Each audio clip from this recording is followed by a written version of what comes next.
నమస్తే, welcome to వైద్యం ఆరోగ్యం. ఇవాళ మనం మాట్లాడుకోబోయే టాపిక్ సంతానలేమి సమస్యకి లేటెస్ట్ ట్రీట్మెంట్స్ అలాగే రీజన్స్ గురించి మనకు తెలియజేయడానికి 49 హాస్పిటల్స్ నుంచి డాక్టర్ సుశాంత్ మనతో ఉన్నారు. వాళ్ళతో మాట్లాడదాం. నమస్కారం డాక్టర్ గారు. ఇన్ఫర్టిలిటీ అనేది ఈ మధ్య చాలా కామన్గా కనిపిస్తోంది, వినిపిస్తోంది మనకి. సో అసలు మెయిన్ ఇన్ఫర్టిలిటీ అంటే ఏంటి, ఇన్ఫర్టిలిటీగా ఎప్పుడు ఐడెంటిఫై చేస్తారు? రైట్. సో ఒక సంవత్సరం వరకు భార్య భర్తలు కలిసి ఉన్నా కూడా ఒక న్యాచురల్ ప్రెగ్నెన్సీ అవ్వలేకపోతే ఇన్ఫర్టిలిటీకి వర్కప్ చేసుకోవాలి. It doesn't mean that they are infertile, కానీ ఒక ఇన్ఫర్టిలిటీ స్పెషలిస్ట్ డాక్టర్ దగ్గర ఇవాల్యుయేట్ చేసుకోవాలి. సో ఈ ఇవాల్యుయేషన్లో ఏం చూస్తారంటే హస్బెండ్స్లో అంటే మగవాళ్ళలో వీర్యంది కణాల పరీక్ష అని సెమెన్ అనాలిసిస్ టెస్ట్ ఉంటుంది. ఇది యాక్చువల్లీ 3 రోజులు కలవకుండా గ్యాప్ ఉండాలి భార్య భర్తల్లో. సో ఆ గ్యాప్ అంటే అబ్స్టినెన్స్ పీరియడ్, అది గ్యాప్ తోటి సెమెన్ శాంపిల్ మీరు ఇవ్వగలిగితే సెమెన్ అనాలిసిస్ ఆండ్రాలజిస్ట్ అని ఉంటారు ల్యాబొరేటరీలో. ఈ వీర్యంలో కణాలు ఎన్ని ఉన్నాయి అంటే ఈ సెల్స్, స్పర్మ్ ఇంపార్టెంట్, ఎందుకంటే ప్రెగ్నెన్సీ న్యాచురల్గా రావాలంటే స్పర్మ్ కౌంట్ కనీసం 15 million per ml and above ఉండాలి. సో తక్కువ ఉన్నా కూడా ప్రెగ్నెన్సీ న్యాచురల్గా రావచ్చు, కానీ ఛాన్సెస్ చాలా తగ్గిపోతాయి.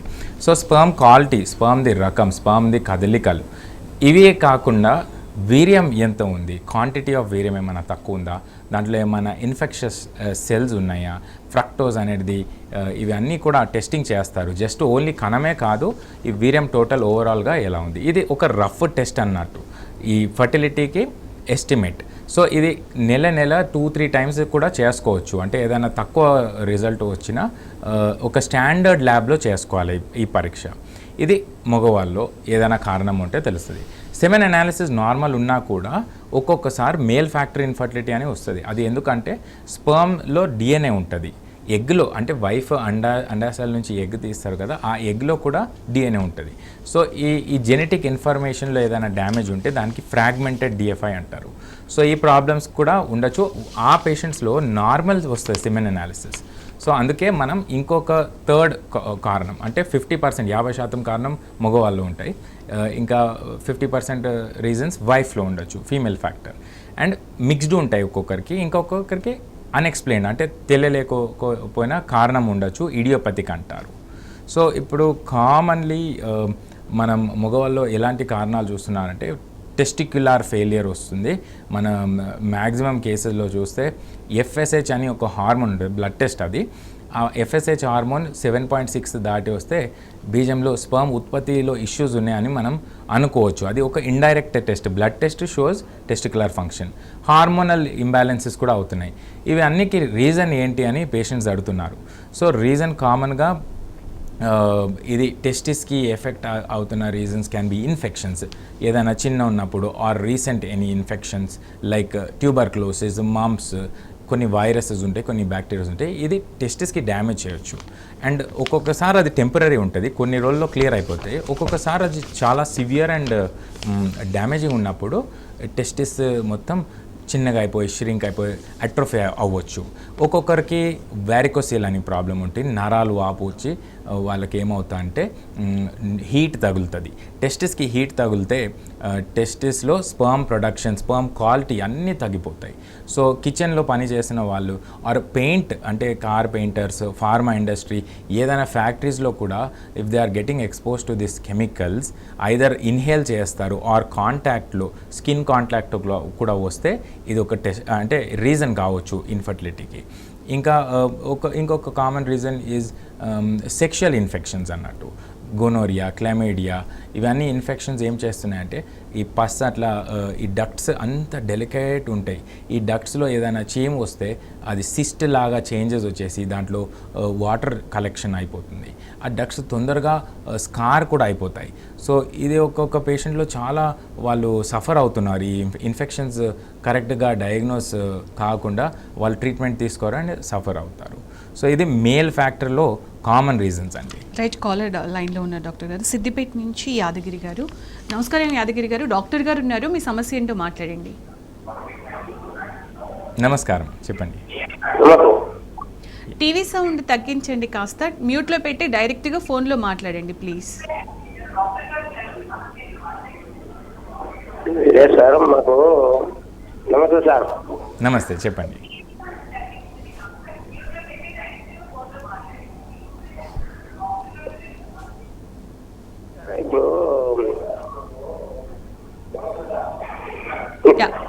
చెప్పండి యాదగిరి గారు, చెప్పండి.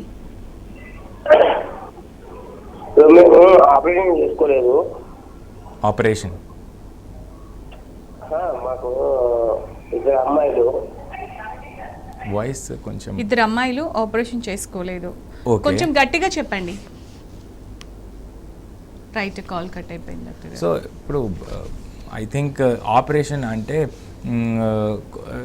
Reasons of surgery. ఇప్పుడు ఇన్ఫర్టిలిటీలో ఏ ఏ కేసెస్లో మీకు ఆపరేషన్స్ అవసరం పడవచ్చు అంటే ఒక కండిషన్ ఉంది, దాంట్లో గర్భసంచిలో ఏదైనా గడ్డలు ఆర్ పాలిప్స్ వస్తే ఇది ఒక రీజన్ కావచ్చు ఫర్టిలిటీ ఇష్యూస్కి.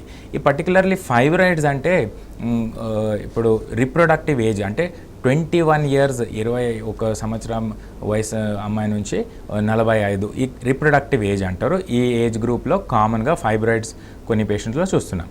ప్రతి ఒక్క ఫైబ్రాయిడ్కి సర్జరీ అవసరం కాదు. ఇది మెడిసిన్స్ తోటి కూడా క్యూర్ అయ్యే కండిషన్ కాదు, ఎందుకంటే జస్ట్ అది సాఫ్ట్ కావచ్చు కానీ ఫైబ్రాయిడ్ డిసపియర్ అవ్వదు విత్ జస్ట్ ట్యాబ్లెట్స్. చాలా పేషెంట్స్ అడుగుతారు. సో సర్జరీ కాకుండా ఏదైనా ఇంకా వేరే మెథడ్స్ ఉన్నాయంటే మినిమలీ ఇన్వేజివ్ మెథడ్స్ ఉంటాయి. మ్యాగ్నెటిక్ రెజొనెన్స్ అంటే ఎంఆర్ఐ అని, మన సిటీ స్కాన్ ఎంఆర్ఐ విని ఉంటారు కదా, ఎంఆర్ఐలో అల్ట్రాసౌండ్ వేవ్స్కి టార్గెట్ చేసి హీట్ తోటి ఆ ఫైబ్రాయిడ్కి అట్రోఫీ అంటే డీజనరేట్ చేయడానికి అది ఒక లేటెస్ట్ మెథడ్, హైఫూ అని ఉంటుంది. సో ఒక్కొక్క పేషెంట్స్లో ట్యూబ్ దగ్గర ఫైబ్రాయిడ్స్ వచ్చినా ఆర్ గర్భసంచి ద్వారం దగ్గర ఫైబ్రాయిడ్ వచ్చినా ఇది ఒక ఇన్ఫర్టిలిటీకి కారణం కావచ్చు. ఇంకొక గర్భసంచి క్యావిటీలో బేబీ అతుకున్న జాగాలో గడ్డ వస్తే అక్కడ కూడా ఇది ఇన్ఫర్టిలిటీకి కారణం కావచ్చు. కానీ చిన్న ఫైబ్రాయిడ్ లొకేషన్ కొంచెం దూరం ఉందంటే దానికి ఏం చేసేది అవసరం లేదు, జస్ట్ దానికి సీరియల్గా మానిటర్ చేసుకోవచ్చు. గర్భసంచిలో పాలిప్, ఈ పాలిప్స్ కూడా చిన్న పాలిప్స్ ఉంటే దానికి క్లియర్ చేసుకోనికి అంత ఏం అవసరం లేదు. ఇట్ ఈస్ రీసెర్చ్లో ప్రూవెన్, అంటే ప్రెగ్నెన్సీ న్యాచురల్గా కూడా రావచ్చు ఆర్ ఐవీఎఫ్లో కూడా పెద్ద డిఫరెన్స్ రాదు. కానీ పాలిప్ సైజ్ 1 centimeter అబవ్ ఉంటే అది ఖచ్చితంగా హిస్ట్రోస్కోపిక్ ప్రొసీజర్లో తీసేయాలి, అది సర్జరీ. సో ఇది కొన్ని కామన్ ఇండికేషన్స్. ఇంకొక రీజన్ ఫర్ సర్జరీ, ఏ లేడీస్లో సర్జరీ చెప్తారంటే ట్యూబ్లో ఏమైనా వాపు వస్తే, హైడ్రోసాల్పింగ్స్ ఆ కండిషన్ పేరు.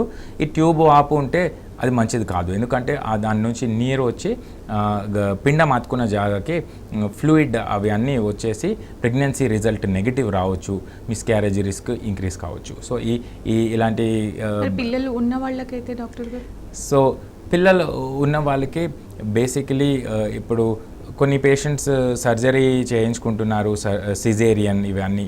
సో ఒక్కొక్క సిచ్యువేషన్స్లో ఏమవుతుందంటే ఈ గర్భసంచి హీలింగ్ సరిగా అవ్వట్లేదు, సిజేరియన్ జాగా కొంచెం డిఫెక్టివ్గా వీక్నెస్ తోటి హీల్ అవుతుంది.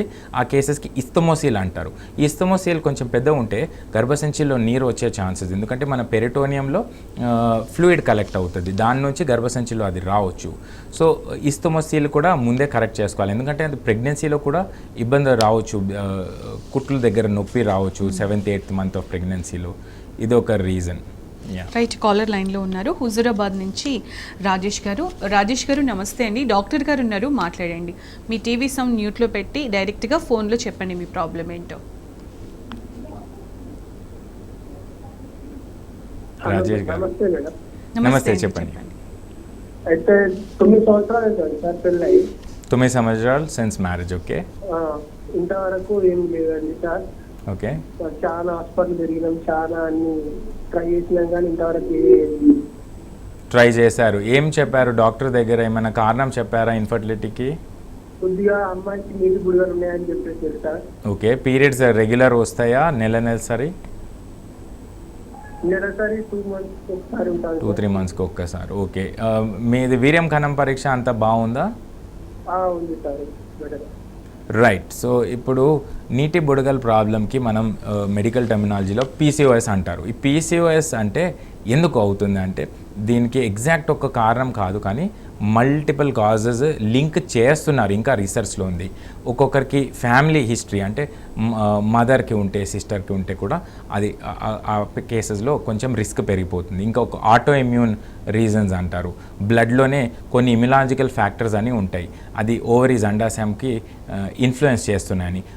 హార్మోన్స్, ఈ పీసీఓఎస్ అంటే బేసిక్లీ బాడీలో హార్మోన్ సిగ్నల్స్ ఉంటాయి. ఈ హార్మోన్ ఇంబ్యాలెన్సెస్ వల్ల ఈ గర్భాశయం పక్కనే అండాశయం ఉంటుంది. ఈ అండాశయంలో ఎగ్ డెవలప్మెంట్ ప్రతి ఒక్క సైకిల్లో చిన్న గుడ్లు పెద్ద సైజుకి అవుతాయి, అండ్ అది పెద్ద సైజు అయినాక రప్చర్ అవుతాయి, ఓవిలేషన్ అంటారు. సో ఎగ్ రిలీజ్ అవుతేనే అప్పుడు న్యాచురల్గా ప్రెగ్నెన్సీ రావచ్చు. ఎగ్గే రిలీజే కావట్లేదు, పెరగట్లేదు అంటే డెవలప్మెంట్ అవ్వట్లేదు, ఇది దేనివల్ల? Hormonal imbalance. ఈ హార్మోనల్ ఇంబ్యాలెన్స్ పీసీఓఎస్ వల్ల. సో ఈ పీసీఓఎస్కి మీరు ఆపరేషన్స్ చేయించుకున్నా అది ఒక క్యూర్ కాదు. దానికి ఆపరేషన్స్ వల్ల హార్మోనల్ ఇంబ్యాలెన్సెస్ కొంచెం తక్కువ కావచ్చు కదా. అది ఫస్ట్ అయితే మెడిసిన్స్, డయట్ తోటి ట్రై చేసుకోవాలి ఈ కేసెస్లో. అండ్ ఇప్పుడు ట్యూబ్స్ కూడా చెక్ చేయాలి. అంటే మీరు న్యాచురల్గా ట్రై చేస్తున్నారు, ఇన్ని సంవత్సరాలు 8 years నుంచి మీకు న్యాచురల్ ప్రెగ్నెన్సీ రాలేదంటే ట్యూబ్స్ చెక్ చేయాలి, అండాశయాల్లో ఎగ్స్ రిజర్వ్ చెక్ చేసుకోవాలి, వీర్యం కణం ఇది కౌంట్ కనీసం 15 million/ml పైన ఉంటే అప్పుడు అన్నీ బాగుంటే ఎందుకు రాలేదు 8 yearsలో.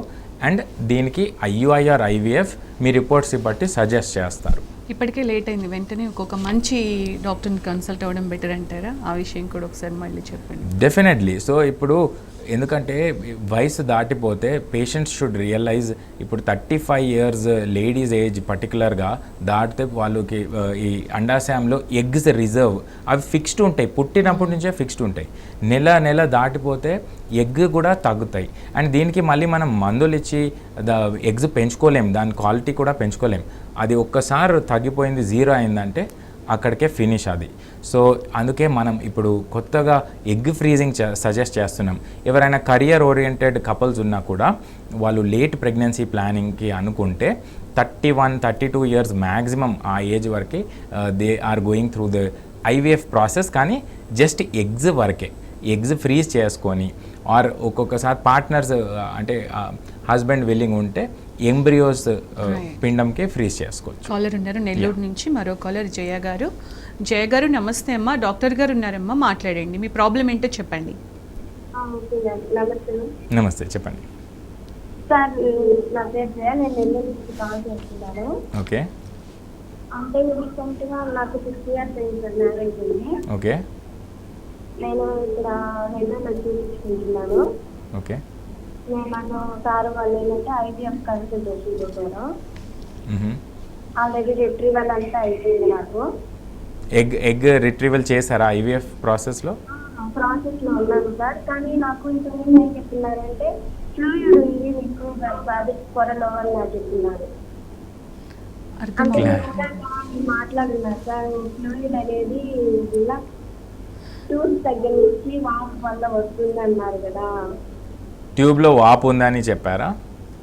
మీరు అన్నారు కదా సార్, ట్యూబ్లో వాపు వల్ల ఫ్లూయిడ్ అనేది వస్తుంది. అవును జయ గారు, మీ వాయిస్ కొంచెం క్లియర్గా లేదమ్మా, మళ్ళీ ఒకసారి డాక్టర్ గారికి కొంచెం క్లియర్గా చెప్తారా ప్లీజ్? ట్యూబ్లో వాపు ఉంది, దానివల్ల గర్భసంచిలో నీరు మీరు వస్తుందని. ఇంతకు ముందు చెప్పారు కదా. Yeah, correct. మీరు ఇంతకుముందు అన్నారు కదా సార్, అది అంటే మంత్లీ ఉంటుందా లేకపోతే అది వెళ్ళిపోతుందండి? సో ఇప్పుడు IVFలో ఎగ్ పికప్ చేసిన తర్వాత ఈ పిండం ఫస్ట్ తయారు చేసుకుంటారు ల్యాబ్లో, దానికే IVF ఇన్విట్రో ఫర్టిలైజేషన్ అంటారు. ఒక్కసారి మనకు పిండం ఫామ్ అయింది అనుకోండి, అది 5వ రోజు డే 5 ఎంబ్రియో వరకు మనం పెంచుకుంటే అది మంచిది. సో 5వ రోజుకి ఎన్ని మంచి ఎంబ్రియోస్ ఉన్నాయి దానికి గ్రేడింగ్ చెప్తారు, A గ్రేడ్, B గ్రేడ్ ఎలా ఉన్నాయి అని. దాని పిక్చర్స్ కూడా ఇస్తారు మీకు IVF ఎంబ్రియాలజిస్ట్ వాళ్ళు. సో ఇప్పుడు ఈ పిండాలు పెట్టాలి కదా గర్భసంచిలో, అది ఎప్పుడు పెడతారంటే గర్భసంచి లైనింగ్ కొంచెం మంచి అవనికి మందులు ఇస్తారు, ట్యాబ్లెట్స్, ఈస్ట్రోజన్ ట్యాబ్లెట్స్, స్కానింగ్ చేస్తారు. సో ఈ లైనింగ్లో ట్రిపుల్ లైన్ అని ఒక దాని డెఫినేషన్ ఉంటుంది. సో లైనింగ్ థిక్నెస్ వచ్చేసి కనీసం 7 mm, 7.5 mm పైననే ఉండాలి, అప్ టు 11 mm. సో నీట్గా ఉండాలి, గర్భసంచిలో నీరు ఉండద్దు, దాంట్లో పాలిప్ ఉండద్దు, దాంట్లో ఏది ఇట్లా ఏ రకంగా అబ్నార్మాలిటీ ఉండద్దు. సో ఈ ట్యూబ్లో వాపు ఉంటే డెఫినెట్లీ అది ప్రెగ్నెన్సీ సక్సెస్ రేట్కి తగ్గిస్తుంది. సో దానికోసమే డెఫినెట్లీ ఈ పిండం పెట్టే ముందు లాప్రోస్కోపీ ద్వారా అది 10-15 నిమిషాల ప్రాసెస్, ఈ ట్యూబ్స్ మొత్తంకే తీసేస్తే బెటర్ ఉంటుంది. డ్యామేజ్ ట్యూబ్స్ ఉంటే తీసేయచ్చు. అది కాలర్ ఉన్నారు లైన్లో, అంజలి కాకినాడ నుంచి. అంజలి గారు, డాక్టర్ గారు ఉన్నారమ్మా, మీ సమస్య ఏంటో చెప్పండి. సార్ నమస్తే సార్. నమస్తే, చెప్పండి. సార్ ఎన్ని టాబ్లెట్లు 2 టైమ్స్ వేసుకుని అమోషన్ చేసుకున్నామండి. అంటే ఫస్ట్ బాగుంటాడు, తర్వాత 1 yearలో 2 టైమ్స్ అమోషన్ చేసుకున్నాం వద్దనుకుని. ఓకే. అసలు ప్రెగ్నెన్సీకి ఒక లేడీకి ఎన్ని సంవత్సరాల ప్రెగ్నెన్సీ వరకు అవకాశం ఉందండి? 40 years 30 years? సో ఇప్పుడు ప్రెగ్నెన్సీ అవకాశం మొత్తం వయసు కాదు, మీ గర్భసంచి పక్క అండాశయంలో ఎగ్ రిజర్వ్కి పట్టి ఉంటుంది.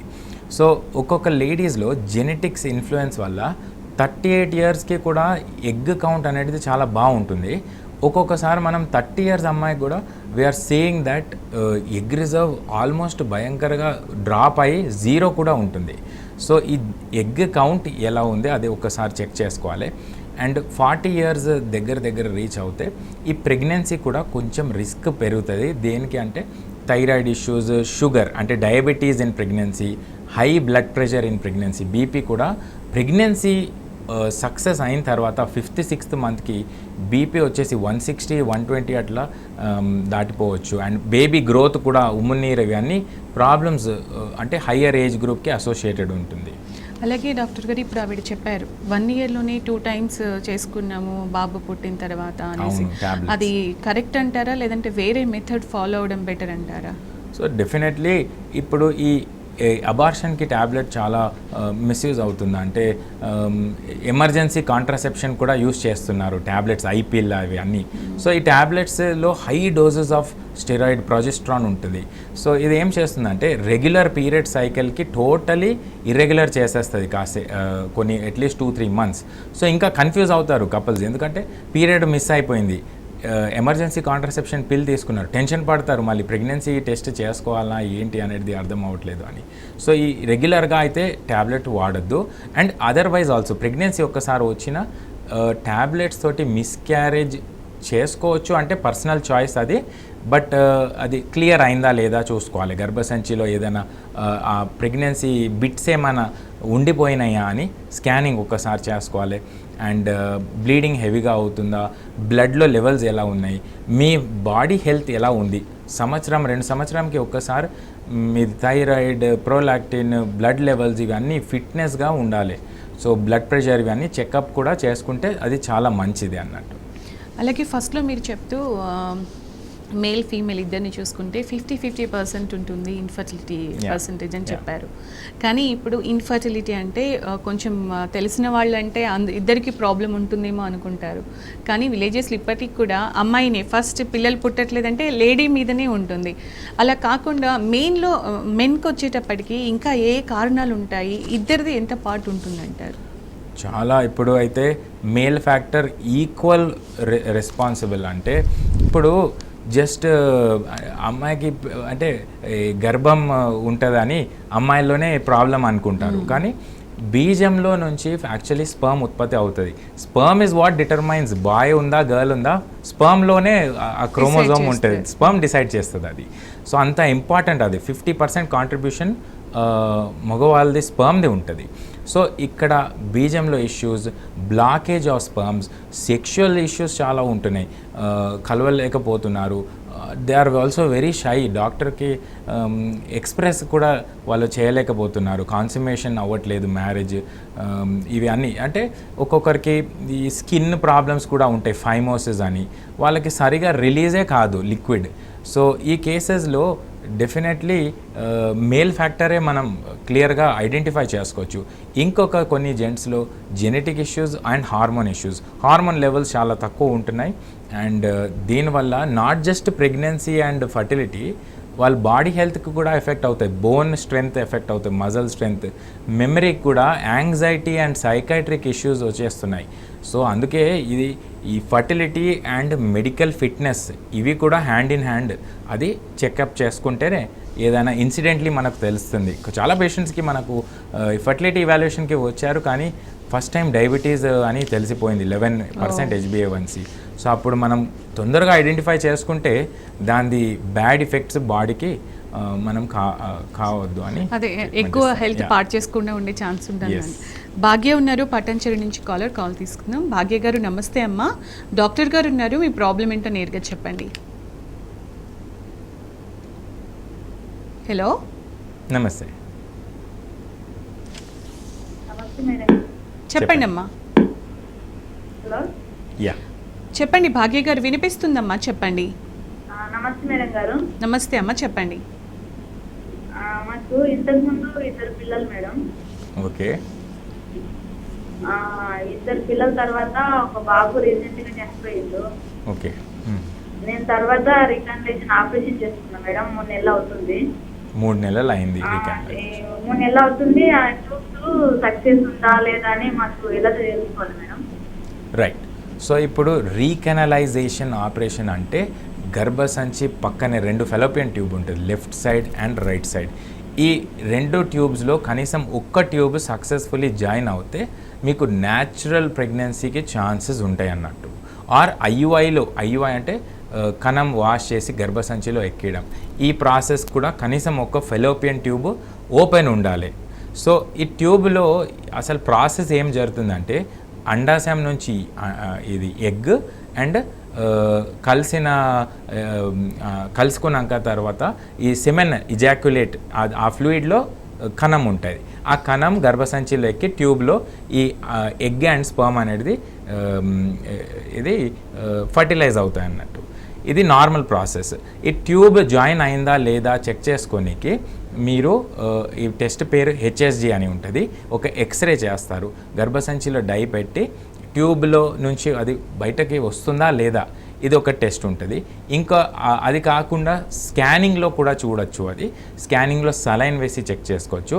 ఇంకా ఏదైనా డౌట్స్ ఉంటే అంటే ట్యూబ్స్ జాయిన్ కాలేదు అంటే ఆ సిచ్యువేషన్స్లో ఈ రీకెనలైజేషన్ సక్సెస్ లేదు అని మనం అనుకోవాలి. అండ్ ప్రాబబ్లీ ఐవీఎఫ్ కూడా ఆప్షన్ ఉంటుంది ఆ సిచ్యువేషన్. డాక్టర్ గారు, ఒకవేళ ఇది సక్సెస్ అవ్వకపోతే నెక్స్ట్ బెస్ట్ ఆప్షన్ ఏంటంటారు ఇలాంటి వాళ్ళకి? సో ఇప్పుడు ట్యూబల్ సర్జరీ అయింది కానీ జాయిన్ అవ్వలేదు అంటే ఐవీఎఫ్ సజెస్ట్ చేస్తాం. ఎందుకంటే ఇంకా ఈ ట్యూబ్స్కి ఫోర్సిబ్లీ మనం ఓపెన్ చేసుకున్నా ఒక్కొక్కసారి వాళ్ళకి ఎక్టోపిక్ ప్రెగ్నెన్సీ అంటే గర్భసంచి పక్క ట్యూబ్లో ప్రెగ్నెన్సీ అతుకోపోవచ్చు. అండ్ దీనివల్ల మళ్ళీ అది లైఫ్ రిస్క్ కూడా అయిపోతుంది. అంటే అది తొందరగా మనం డిటెక్ట్ చేయలేదు స్కాన్లో అంటే అది ట్యూబ్లో పెరిగిపోయింది అనుకోండి, బస్ట్ అవ్వచ్చు, బ్లీడింగ్ కావచ్చు పేషెంట్కి. సో అందుకే ఈ ఎక్టోపిక్ ప్రెగ్నెన్సీ ఛాన్సెస్ కూడా పెరిగిపోతాయి. ఇంకా ఎక్టోపిక్ ప్రెగ్నెన్సీ ఎవరికి ఇంక్రీజ్డ్ రిస్క్ ఉంటుందంటే కొన్ని లేడీస్లో ఎండోమెట్రియోసిస్ అని, ఇది చాలా ఫ్రస్ట్రేటింగ్ కండిషన్, ఇప్పుడు on the rise it is incidence. Endometriosis అంటే ఒక టిష్యూ ఉంటుంది గర్భసంచి లోపల. ఆ టిష్యూ ఎక్కడైనా పెల్విస్లో వేరే జాగాలో ఫామ్ అయిందనుకోండి, దానివల్ల ట్యూబ్లో వాపు రావచ్చు, పేగు అతుకులు కావచ్చు. ఈ పీరియడ్స్ నెలసరి బ్లీడింగ్ అయినప్పుడు విపరీతంగా కడుపు నొప్పి ఉంటుంది. హస్బెండ్ వైఫ్ దగ్గర ఉన్నప్పుడు కూడా డిస్పారోనియా, సెక్షువల్ పెయిన్ రావచ్చు. సో ఇవి అన్ని ఎండోమెట్రియోసిస్ కూడా medicine treatment and surgery is advisable. ఒక్కొక్కరు లేడీస్లో చాక్లెట్ సిస్ట్ కూడా అవుతున్నాయి. ఈ చాక్లెట్ సిస్ట్ భయంకరంగా ఈ ఎగ్ కౌంట్కి తగ్గిస్తేస్తుంది. So it is completely dropping, diminishing. So ఈ సిచ్యువేషన్ తొందరగా డయాగ్నోస్ చేస్తే మనం ఎగ్స్, అండాశయం ఈ అన్ని పెల్విక్ ఆర్గన్స్కి సేవ్ చేయొచ్చు అన్నట్టు. అలాగే ఇప్పుడు ఏజ్ ఫ్యాక్టర్ అంటూ ఉంటుంది. ఇప్పుడు రీకెనలైజేషన్ అని అడిగారు, ఆప్షన్ ఉంది అని చెప్పేసి. సో ఒక్కసారి కాకుండా చేయించుకున్న తర్వాత ఎన్ని ఇయర్స్ వరకు ఎక్కువ సక్సెస్ రేట్ ఉంటుందంటారు? సో ఇప్పుడు యాక్చువల్లీ ట్యూబ్ రీకెనలైజేషన్ కూడా ఒక ఇంపార్టెంట్ పాయింట్ ఏంటి అంటే, ట్యూబ్ ముందు అంటే ఫ్యామిలీ ప్లానింగ్ ఆపరేషన్ చేసినప్పుడు ఏ సెగ్మెంట్ ఆఫ్ ద ట్యూబ్ వాళ్ళు తీశారు. సో ఫిమ్రియా అంటే డిస్టల్ ఎండ్కి అది తీసేస్తే మనం ఈ రీకెనలైజేషన్ ప్రాసెస్ అసలు చేయలేము. రైట్. ఫైనల్గా ఇన్ఫర్టిలిటీతో సఫర్ అవుతున్న వాళ్ళకి ఏం చెప్తారు డాక్టర్ గారు? సో ఇన్ఫర్టిలిటీకి సఫర్ అవుతున్న పేషెంట్స్ డెఫినెట్లీ మీరు ఒక స్టాండర్డ్ ఇన్ఫర్టిలిటీ క్లినిక్లో మీరు ఇవాల్యుయేషన్ చేయించుకున్నాక మీ సిచ్యువేషన్ ఎలా ఉంది, ఎంత అర్జెన్సీ ఉంది, ఏజ్కి బట్టి, స్పర్మ్ రిపోర్ట్స్కి బట్టి, స్కానింగ్ ఇవన్నీ బ్లడ్ టెస్ట్ చేసినాక ఒక మీరు డాక్టర్ ఏం చెప్తున్నారు, ఏ రీజన్ ఉంది, అది మీరు తెలుసుకున్నాక యూ హ్యావ్ టు ఫాలో. అంటే న్యాచురల్ ప్రెగ్నెన్సీకే ఎవరైనా మీకు సపోర్ట్ చేస్తారు, కానీ అది అవ్వట్లేదు, దానికి సీరియస్ రీజన్ ఉందంటే డెఫినెట్ వితౌట్ డిలే మీరు ఈ ఐవీఎఫ్కి ఆప్ట్ చేసుకుంటే అది మీకు ఒక రియలిస్టిక్ ఛాన్స్ ఉంటుంది. ఎందుకంటే ఐవీఎఫ్లో సక్సెస్ రేట్ 60-70% ఒక సైకిల్లో. వర్సెస్ మీరు న్యాచురల్గానే కావాలంటే మీకు just 4, 5, 10, 20%. It is not very economical. అంటే టైం ఏజ్ దాటిపోతే మళ్ళీ మీకు ఐవీఎఫ్లో కూడా కష్టం అవుతుంది అండ్ ఇంకా ఫ్రస్ట్రేటింగ్ ఉంటుంది అది. రైట్ డాక్టర్ గారు, ముఖ్యంగా ఫీమేల్లోనే కాకుండా మేల్లో కూడా ఎలాంటి ప్రాబ్లమ్స్ ఉంటాయి, వాళ్ళు డాక్టర్ని కన్సల్ట్ అవ్వడం వల్ల ఎలాంటి యూజ్ ఉంటుంది అని, అలాగే లేటెస్ట్ ట్రీట్మెంట్ ఎలా ఉన్నాయి చాలా క్లియర్గా చెప్పారు. Thank you so much. Thank you. ఇదే వాళ్ళ వైద్యం ఆరోగ్యం. Stay tune to T news.